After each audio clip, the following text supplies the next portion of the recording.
Jason, what's going on? Oh, not a lot, man. Going into a bye week. I'm going to try to start taking it easy some as we head down the week. How about you? You should do that. It was a busy weekend. And most years, the next week would be a bye week, too, because you got Syracuse on the schedule. But I'm not predicting anything these days. That could be a scuffle, too. Who knows? Friday night up there, too? Yes, that's we know right. What happened the last time they went up there on a Friday night. Yes, I do. Kelly Bryant remembers. Dabo remembers. Yes. 2017. Absolutely. Something to remember from that game. You know, Kelly Bryant was hurt going in, got hurt in that game, came out. They had to put the backup in. His name escapes me right off the top of my head. That wasn't Chase Bryce at that point. No, he's down at Jacksonville State now. He ended up transferring out. I forget any other time I remember his name, but they had a freshman, Hunter Johnson, on the sideline. 5-star, true freshman. Would never give the guy a shot. You know, people's griping and complaining why Hunter Johnson isn't getting the shot because the other guy doesn't look all that great. Well, Johnson goes off to Northwestern. We see him play, kind of get the idea of why he didn't get a shot.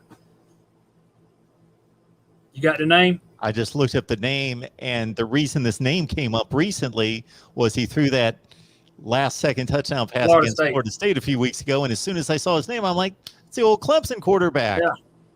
What's his name? Zarek Cooper. Cooper, that's right. Cooper.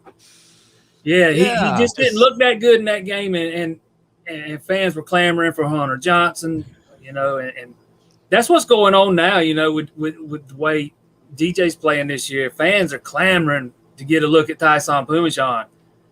And it's the backup quarterback's always going to be the most popular guy on a team that's got a struggling offense. Let's face it, that's always the case. None of us are out there every day at practice. These coaches see these guys every day at practice. I have no doubt the best guys on the field. Not to mention the fact we're talking about a guy 6 months removed from a ruptured Achilles. Is that the guy you want on the field full-time behind this offensive line? I mean, you're fussing about DJ not running much. This guy's definitely not going to be doing much running other than running for his life. I mean, I get the frustration, but I don't see why you think Pumachan's the better option. Well, I think fans need to face facts. The facts are that you had two legendary quarterbacks in a row, and you're probably not, regardless of what the recruiting rankings say, even if you recruit and sign the best quarterback in the nation out of high school, he's not going to turn into Trevor Lawrence or Deshaun Watson every time.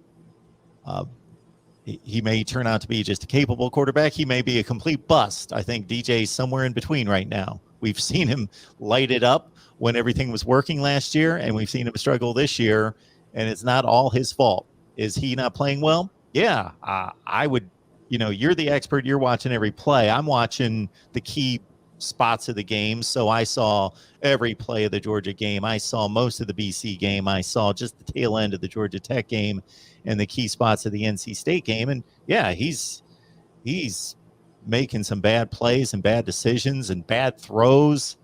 But man, the offensive line is not coming through. And now it seems like it's getting worse and worse by the week. The receivers are letting him down. Yeah, I actually thought DJ played better in this game. He looked he looked more in control of the offense in this game. I thought he looked a little more confident, a little more comfortable. He showed a little more willingness to run the ball. I thought he took a step forward. I mean, I'm not saying it's a large step or a massive jump. I thought he took a step forward. He also got no help from his receivers. I mean, yeah, he definitely had some throws that were off, but he had multiple balls hit guys in the hands, and they just dropped them. One went right through Justin Ross's hands.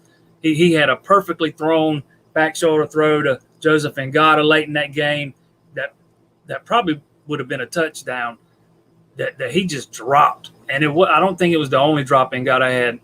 There were probably 4 or 5 big drops in that game. And when your quarterback is already struggling with accuracy, your receivers need to step up and make those plays, man. That's something that really hurt this team the other night, especially on third down. There were some big third down drops in that game. These receivers are not helping their struggling quarterback out right now.